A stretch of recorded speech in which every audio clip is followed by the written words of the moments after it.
Hello. I really like that. That's a nickname, I'm glad you like it. yeah, in terms of music. So this Yeah. is a Tunji Offeyi show, and I'm glad to have you on my show today. We'll be talking about your live, your music, everything your fans like to know out there. But without much ado, I'd like you to just introduce yourself, Kebe. So my name is Kebe Onen-Ifere. Middle name is Eric. Most people know me as Eric, especially in the UK. Mhm, I'm originally from Nigeria. I've been living in the UK since 2004. I moved here from Lagos with my family. mhm.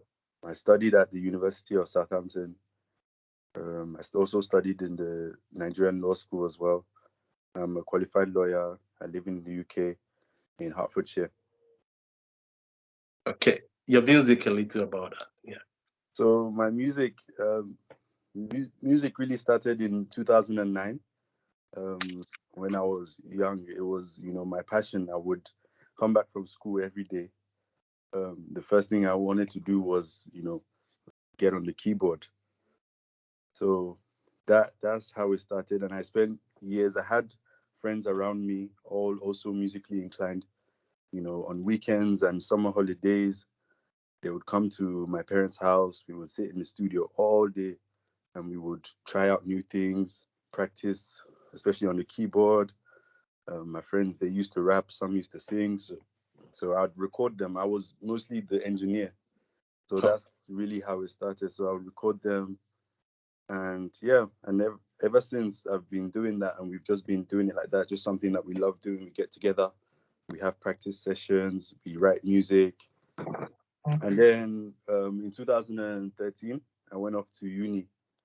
And since 2013, I haven't touched music. I mean, here and there when I have the time, but since then I haven't touched it just because of how intensive study was and chasing, a career in law. So I had to put the music to one side for a bit. Recently in 2021, towards the end, that's when I really picked music up again. So currently now, I've been working in the studio quite a bit. I have a studio here in Hertfordshire. So I've been working quite a bit. I work on my own. I work with other people, especially young people. We do this sort of scheme in our place there where we invite young people to come to the studio for free, try it out, try their talents out, Or sometimes we open up the studio to them. They're free to go there. They go and they produce or do any work they can. We try to encourage young people to be productive with music, especially ones who love it. So I work with quite a good team of people, some fantastic people. I work with a few people even up in Manchester. Got some artists up in there, mostly within Afrobeats, R&B, pop, and yeah, that's what I do.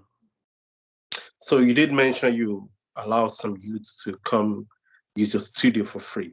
Yeah. Is that like in conjunction with some NGO or the council? No, no, that's absolutely independent. We're not connected to any NGO. We're not connected to anybody. So you keep using the word we. So who Yeah. are the other we? Yeah, So I have a partner. I have a partner. His name is Michael Ozumba. He's my partner. Together, we started the studio. I see. Okay, let's move back to you, Soundboy Dex. Yeah, I have to get used to that nickname because we're gonna be talking about music Yeah. today. Yeah.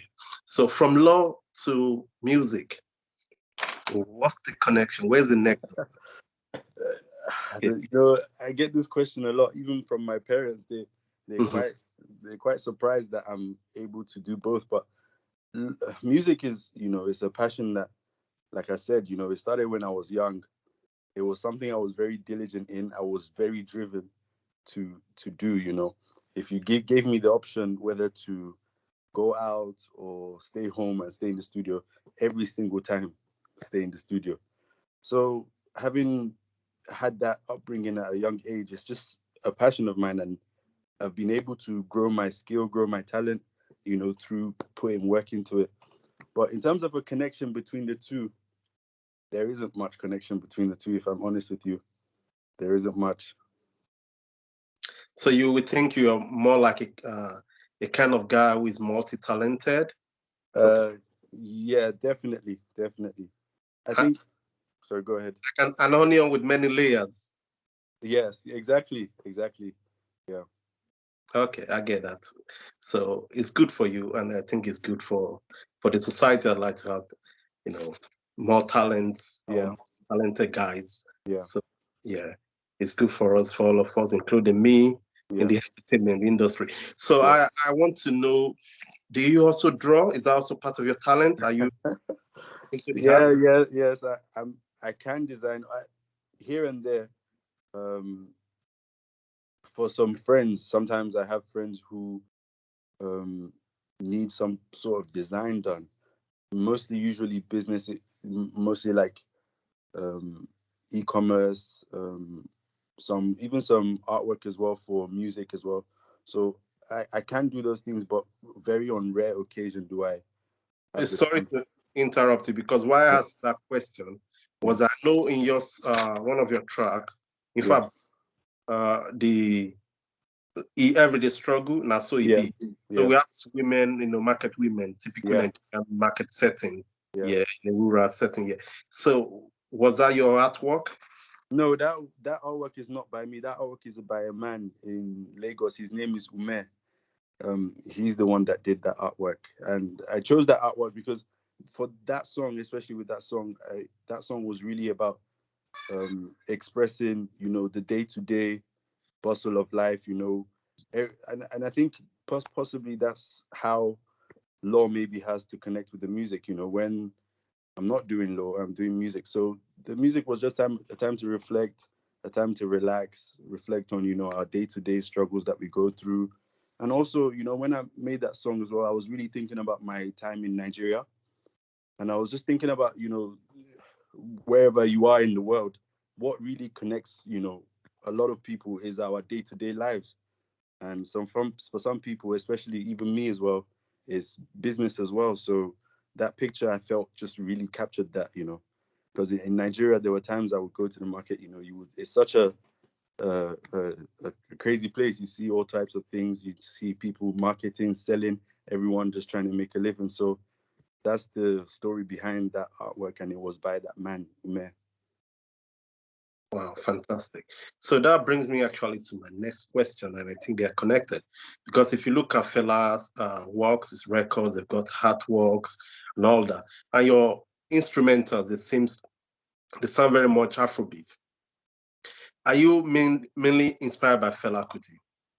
No, I would say mainly I am inspired by Fela Kuti.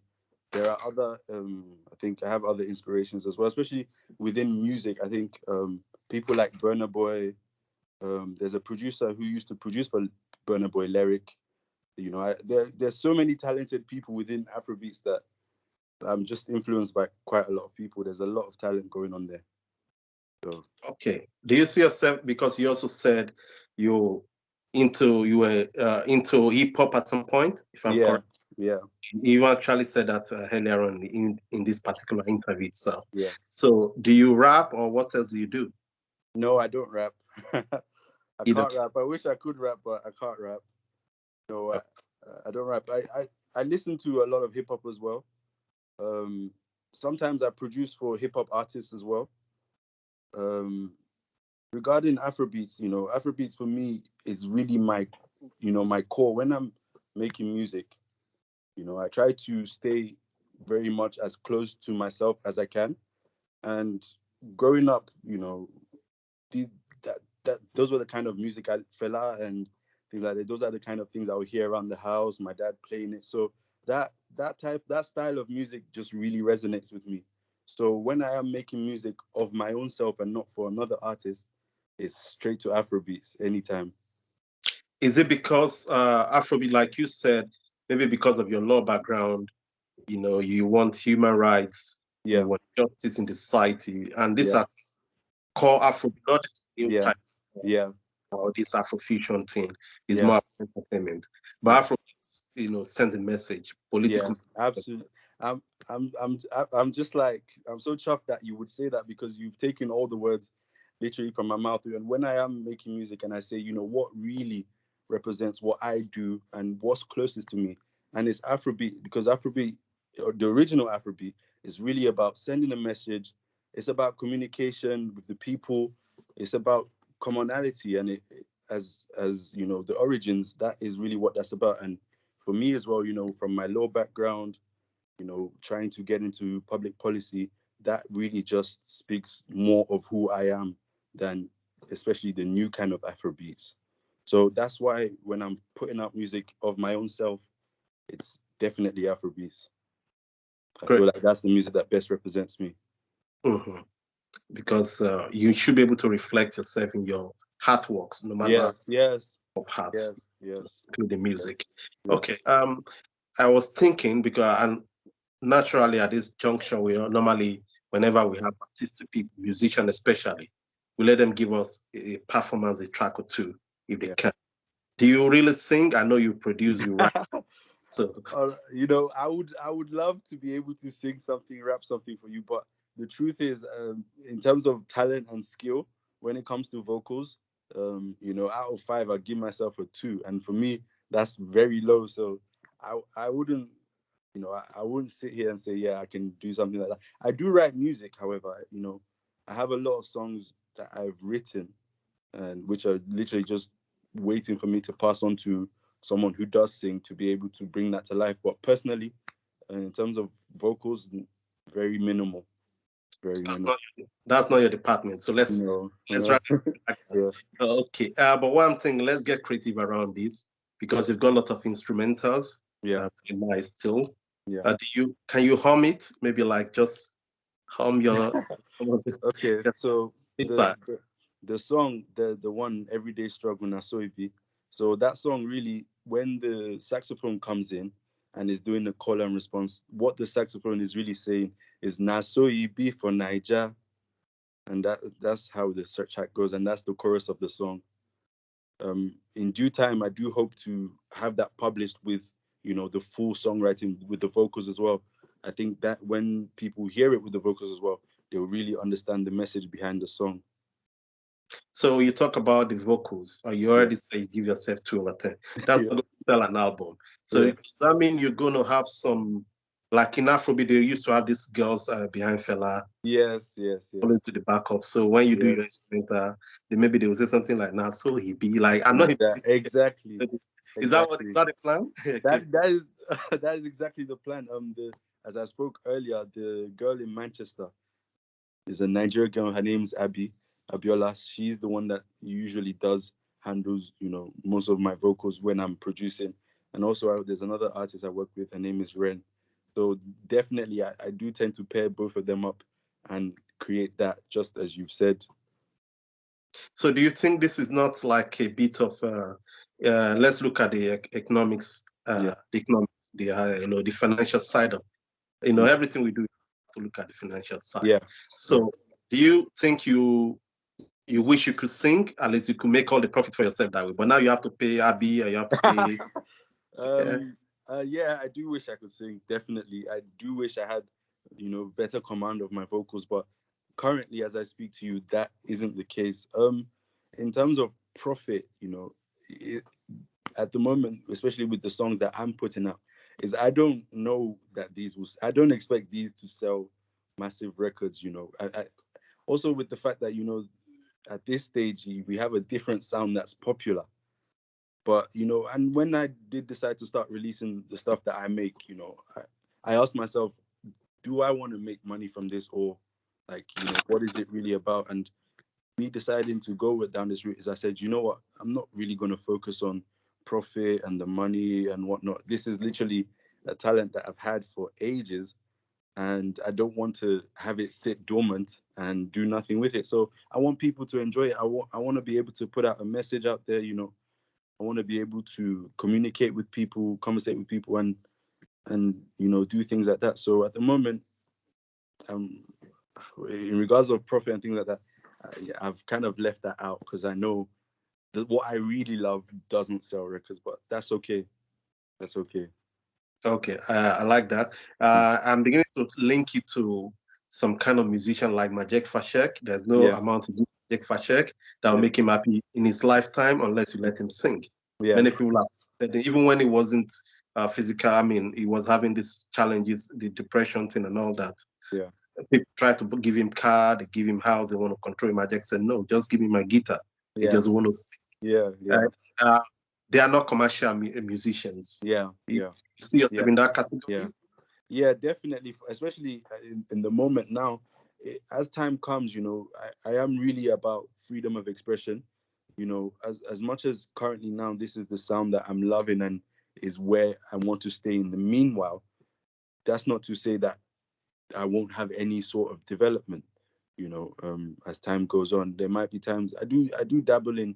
If you look at my catalog, you see some things and you just be confused at how the same person is making it. I do have lots of different styles, but for now, in terms of communicating with the people and putting stuff out there, my artwork at the moment, this is where I'm staying. Yeah, I get that. You Mm. want to stay with your conviction, like I said, Yeah, that's fine. yeah, What's something still got to pay the bill? yeah. Yeah, Uh, well, in any case, music is one of, like, in terms of bills, I wouldn't advise anyone to, and this is part of my upbringing. I would never advise anyone to rely solely on music to pay their bills. It's a very, it's for one, it's a very expensive skill and talent, because to produce the work, it costs a lot of money. You have to work with several different people to bring ideas to life. So it costs a lot. And in the beginning, especially if you're new to someone new making music without any record label or anything like that, truth is, in the beginning, you're not going to see any money. So but with time, you believe that will come. with time, possibly, if enough people feel like, they resonate with what my work, then of course that's a natural, byproduct of it. But if the whole popular, like, it's not a popular thing on mass, you know that people are vibrating with that music, then it won't really sell. So, but regardless, obviously, I'm grateful that I have, my career, um you know so that's able to pay my bills. But so far as music, I'm not trying to pay my bills with music. You're just trying to pass the message. Yeah. That's it, just trying to pass the message. I enjoy doing music as well. Like, after a day, an evening in the studio is just great therapy. After I go home, I feel great, especially when I'm creating.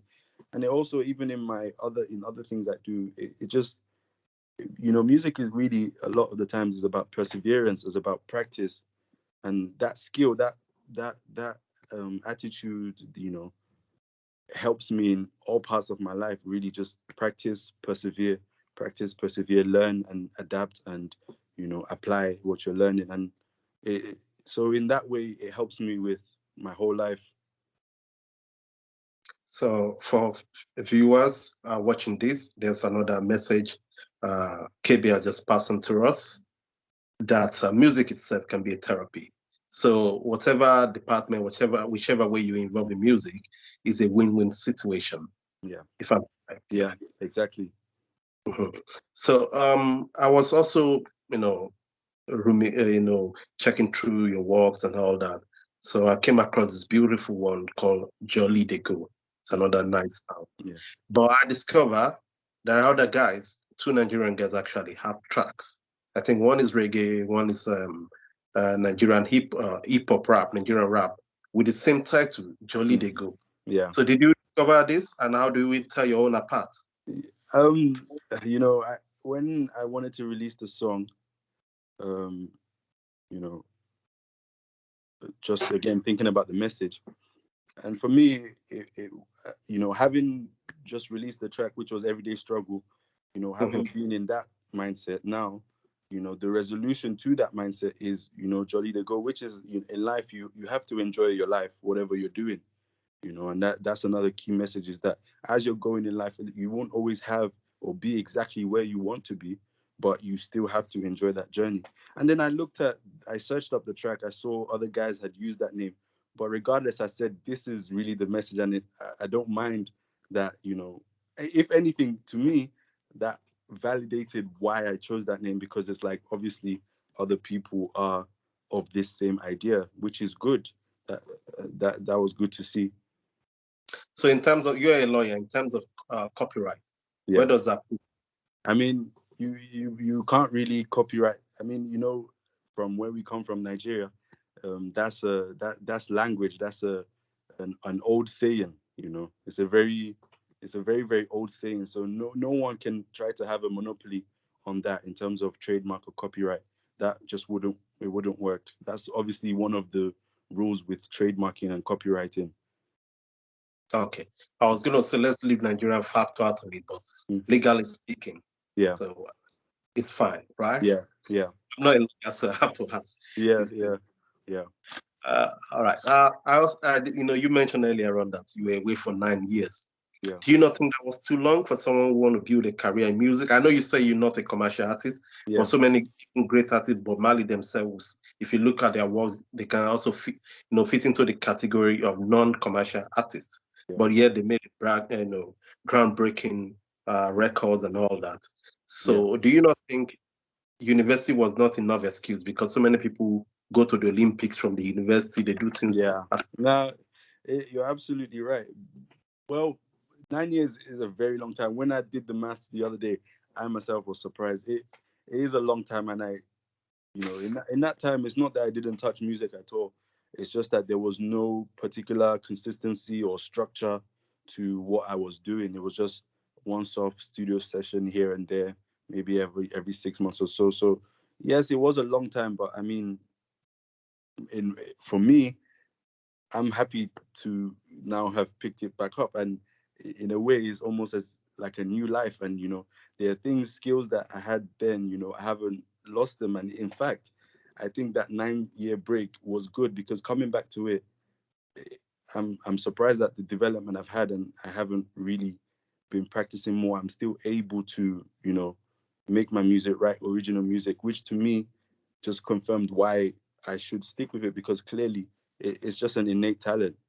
And like I said earlier, I would really want to pursue that and not put that to waste. So the 9 years, yes, it was a terribly long time, but coming back to it, I like I like the way it's gone. I like the way it's gone. I'm able to come back to it with very fresh eyes, fresh perspective. Obviously, within that time, I still have been listening to music, especially my influences. So I've never lost touch with music. Just in terms of creating original music, I haven't done that for 9 years. I will accept your explanation, not because I'm your lecturer or somebody you're reporting to, but on the ground that let's say this is music. So Yeah, at the end of the day, there's no retirement age in music. yeah, So if you are to be a sports person, you probably have missed it. nine yeah, years yeah, yeah, yeah, is a long. Okay. yeah, Okay. Let's come to something a bit more serious. I'm not saying music is not serious. Don't get me wrong, yeah, but music has some fun side, but some things are just business. So yeah, let's come to public policy. It is yeah, a serious yeah, thing. It is a yeah, serious issue. yeah, And today you're a Salzburg Global Fellow, like yeah, my humble self. yeah. So how does that feel, and how do you get to? Did you get to that height? With Salzburg Global Fellow, it's just a great blessing. Honestly, I feel so blessed to be part of that. My dad was actually a Salzburg Fellow, Uh, so we were aware in the household of Salzburg. So um, I had spent some time in Nigeria. When I came back to the UK, while I was in Nigeria, I was exposed to a lot of key policy makers and a lot of people within political sphere. People working with NGOs and all the things. So my time in Nigeria really exposed me to public policy. I had a mentor out there I would spend lots of time with. He would ask me loads of questions, say things to me, just a lot of inspiration. It was a great time to really look at options in terms of public policy. So coming back to London, I knew that they were taking on a new cohort, so I was really excited for that. Spent some time put in the application, and I got news back that I was in, and I was just ecstatic. I was absolutely excited. So so practically, aside from the mentorship you had in Nigeria, what are your plans in terms of public policy? What do you want to see change in the in UK for instance? Because at the end of the day, how politics are local. So let's say yeah, localize it now. yeah, So what yeah. do you see In change in terms terms of of in terms of politics and in the change I want to see is definitely I want to see more younger people involved in this space, especially even within the Black demographic. I do want to inspire and hopefully encourage, the people around me to take part in public policy. I think obviously because yeah, and it's all down to really the idea that in a democracy, all people do have a part to play within, a policy space and governance in general. We all have individual part to play, and for me, being a lawyer, I think directly encourages me to take part because even in training and stuff we're trained and taught in terms of law, statutes, and how to draft statutes and write statutes and critique statutes. So I have some experience with that, so naturally that leads me down this route. I do have a part to play being a lawyer as well within the public policy space. good. You say you want to see more young people, but in terms, let's focus on the government itself because at the end of the day, they shape public policy. They tell us the direction to go. So, Yeah, what direction want the UK government to go in terms of public policy without missing word? If you were to be frank. the direction I want the UK government to go in terms of public policy. Yeah. Well, for example, there's just recently, I think the most recent thing I could speak on is the new legislation, which a lot of people aren't happy about in terms of, um, you know, stripping a person of their citizenship without notice. That is it's quite a huge power to have for any government to have. And granted, the government has reasons and very selective, situations in which these powers can be used.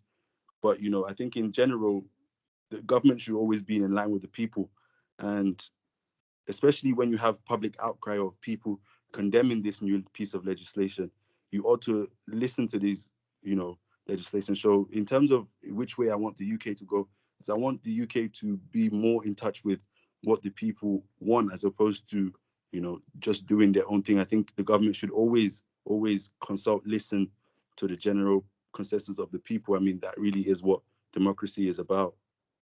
Yeah, I agree with you. We shouldn't be having two class of citizens in the UK. Yeah, So if you err on the side of the constitution, you go take your punishment. That shouldn't have yeah, nothing to do with citizenship. yeah, Okay.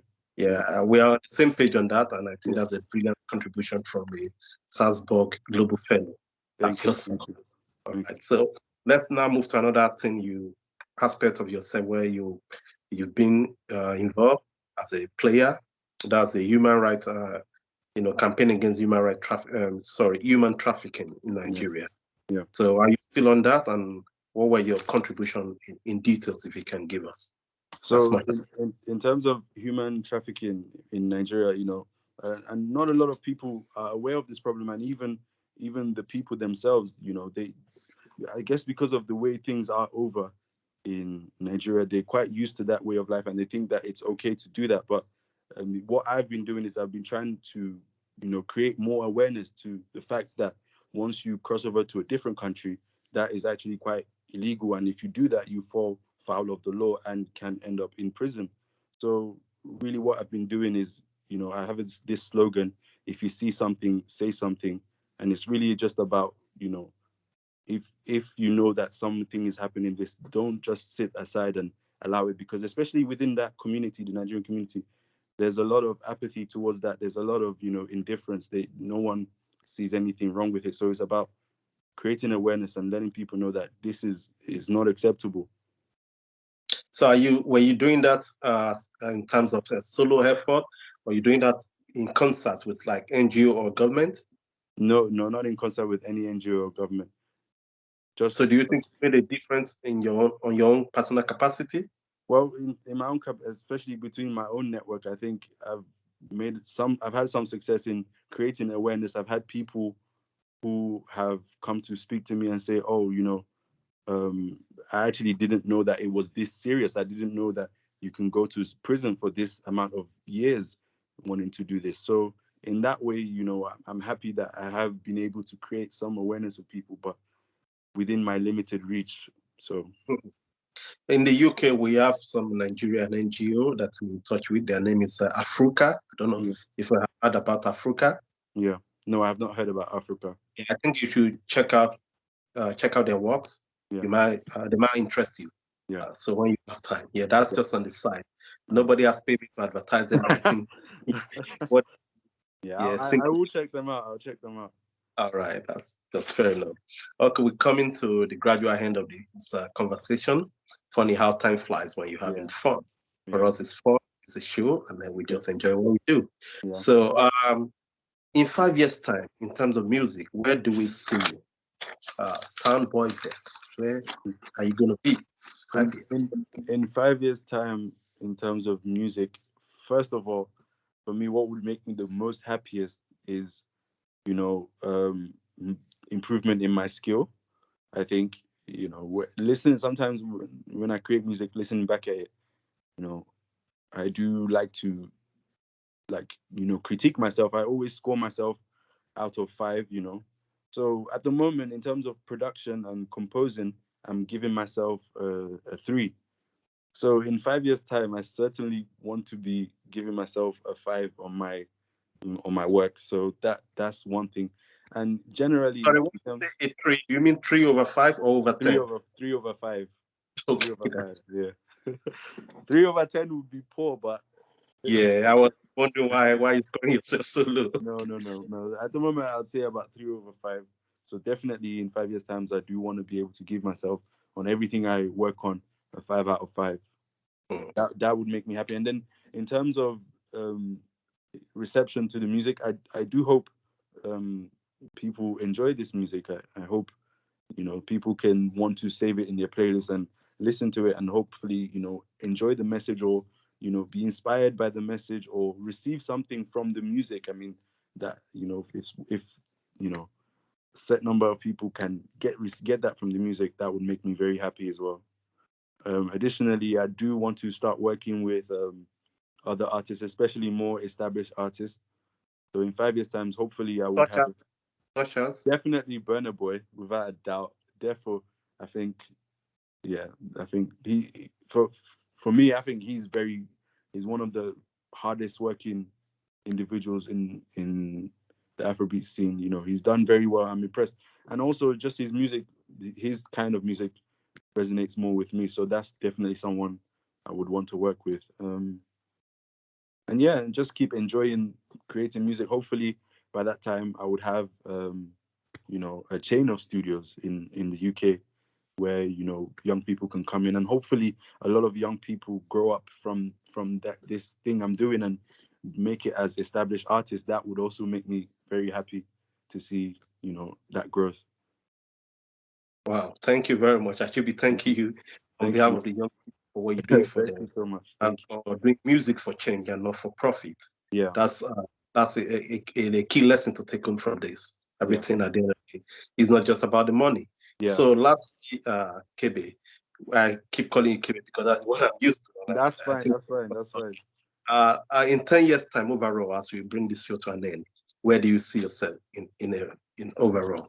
In 10 years time, in terms of the music, like I said, once Not just again, music, everything. You've told us about the music, so every other thing. in 10 years time, for one, I do hope to see myself more involved in politics. I hope to have established my own firm, my own practice, and seeing success in that, and just definitely traveling the world as well, and enjoying this life while we're here. So that's what I hope to see in 10 years time. Well, that's a good plan. Yeah. I, Yeah. I wish you well. Thank you very much. Thank you. All right. That's the end of the show. Thank you Goodbye. very much for having me, Tunji. Take care. All right. Cheers.